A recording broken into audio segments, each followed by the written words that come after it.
Hey there. Welcome back to the Career Refresh. I'm your host, Jill Griffin. I'm an executive coach, strategist, and your guide to career reinvention.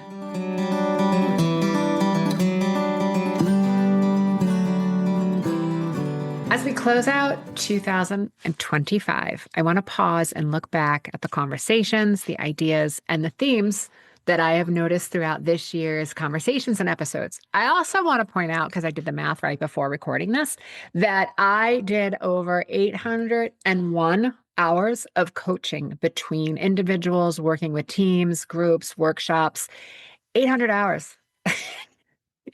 Um, that's about 25% higher than the year before. So pretty amazing.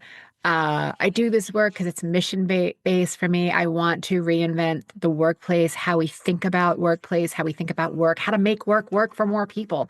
Those are my missions. And again, I also feel that when we are able to work through our mindset and perform and have all of our facets sparkling, when we leave work, when we leave for the day, whatever that looks like, whether it's shutting down the laptop and walking down the hall or getting in your car or getting in, your commuter rail, whatever that looks like, I want to make sure that the people that we live with and love are not impacted by any negative experience we've had during the day in the work. And that again is why I do this work and why mindset for me is front and center for the kind of work that we're doing around executive coaching and reinvention and leadership identity, that we're always focused on mindset to know that the greatest gift that I ever gave myself was the ability to manage my mind.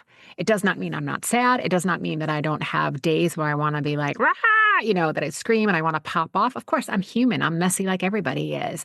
But I also know how to get myself out of it. The cycles in which I'm in it are much shorter. And that over the years of doing this work, it's 20, I'm going to quick math, 20 years now of doing this kind of work full time for almost 10, is that you're able to know how to tap into the tools and they start to become second nature and you're able to use them to really navigate whatever the situation is that you're in.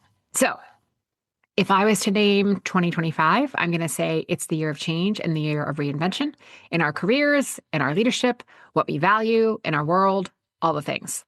So let's dig in. Okay, one of the strongest themes that I saw this year was the understanding of self-worth versus market worth. And it's easy to talk about how we often confuse what we do with who we are. And I did an episode on how to stop feeling worth less. And we explored tying our value to a title or a paycheck leads to burnout, resentment, and it comes really hard to how to separate our self-esteem from performance. So many of you wrote me and told me that your employers at times told you that you were too valuable to promote. Well, let me reframe that for you, because that is a signal that you need to challenge yourself and them. They can't imagine losing you. That is evidence of your impact. And it's also evidence perhaps of their lack of planning or laziness because they don't want to promote you because it's going to create havoc for them. Is that your hiring manager that said that, or is that the organization, right? So don't put yourself in a position where that's an acceptable answer. I would challenge, again, appropriately, professionally, work with a mentor, work with a coach, find out the ways that you can professionally challenge that. I appreciate that I'm really valuable, but at the same time, I'm not wanting to stay in this position forever, and I need to grow, and I have a desire to grow. So making sure that you're having that conversation. It is a big signal for you, if that's the feedback that you're getting, that it is time to reinvent. And whether that's in the same seat, the same title, the same department, the same company, could be. It could also be a new experience. It's time to reinvent and start creating what's next. The next big conversation that we had a lot this year was about comparison and how it clouds clarity. This also, I believe, came through a lot of the unsettledness in the market, whether we were part of a reduction ourselves or whether we're seeing reductions. We're comparing what's going on. Am I safe? Am I not safe? I was saved. I was not saved. What does this mean about me? It's all of that comparison. So the comparison trap that you didn't even know you were in, right? It's that leadership trap that you didn't even know you're in. We explored how assumptions, they drive doubt. They also our brains will start to fill in the blanks. If we don't know, we want to be certain. So we start filling in a story to blank. And then how this causes us to create uncertainty with others. Because if I'm always somebody different based on what I'm thinking, and therefore acting on something that might not be based in truth, I create an inconsistency in my behavior. Leaders need to pause and act and ask themselves, is this a fact or is this a feeling? And based on that answer, we decide what to do next. That question changes how you approach things. That clarity doesn't come from knowing all the answers. It comes from grounding in what's true, knowing who you are, knowing your leadership identity, and making sure that you're moving forward with evidence, not just emotion. And that's where you create steadiness, even in uncertainty. Next area that we found that was big this year was leading through transition. Leading through transition was one of the episodes that I did where we unpacked the bridges transition, right? This is about the bridges transition model. There's 3 phases. There's endings, there's the neutral zone, or the hallway as I call it, and new beginnings. And only when something ends can we actually start. We have to also remember that change is external, but transition is internal. And that growth often happens when we realize that the end is the beginning. And it's that in the space, that in between space where that discomfort is where we start to get clarity. We start to be creative. We start to figure out how are we going to be innovative against this particular challenge. Within every problem is that solution. That's what happens in that neutral space. That's when you're in the hallway, the place between what's now, what's next, and that you're not behind, right? It's that you're really, as a team, what you're becoming, what you're moving towards, and remembering that as you're navigating transition. Over the year, I also watched leaders build lots of new muscles, right? Lots of reps. Here is the courage to say less, but mean more, right? 2 ears, 1 mouth when necessary, use them in proportion. To have the strength to set boundaries without guilt, and no is a complete sentence. It doesn't have to be no, right? You're in a job, obviously, you need to be a team player, but it's that negotiation. No, I can't do this, but I can do it by then. Or sure, I can do this now, but I want to make sure that, I'm gonna start 2 hours later tomorrow because I want to spend time with my family in the morning if I'm going to stay late tonight, right? It's making sure that you're having that conversation around boundaries and that you're able to set that without guilt.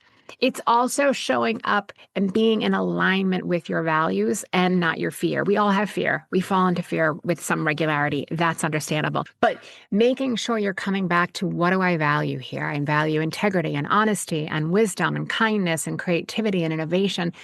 Well, if I was emulating those values or living those values or bringing those values into the situation, what would I do? How would I act? How would I lean into those values and use them to help guide me? That's what we're talking about with evidence of growth that I'm seeing throughout this year. And reinvention, I've said this before, I do a keynote on this, that reinvention is not a one-time act.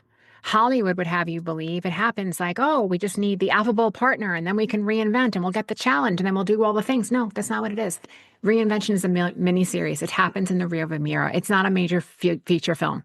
It's a mini series. It's step by step by step is what build resilience. And you know what? You only know it when you're through and you look back and you go, look what I created. That's how you build resilience. So every boundary, every pause, every no in service of a bigger yes is where you're really coming and leading from intention and your values and how you want to be seen and how you want to show up for yourself and others as a leader. So as we step into 2026, I want to leave you with 3 things to journal. If you're a pen to paper person or a notes app, grab it. Think about what was this lesson from this year that you want to bring forward into next year.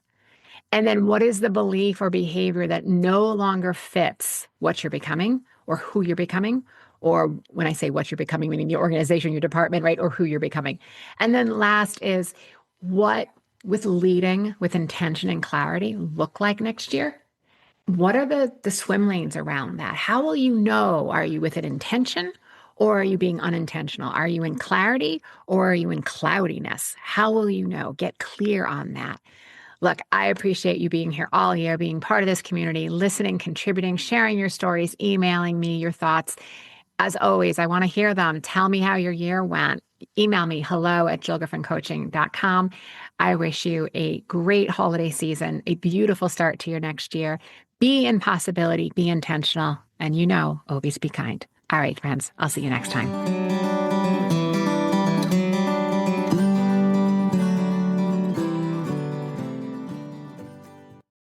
I'm Jill Griffin, your host of the Career Refresh podcast.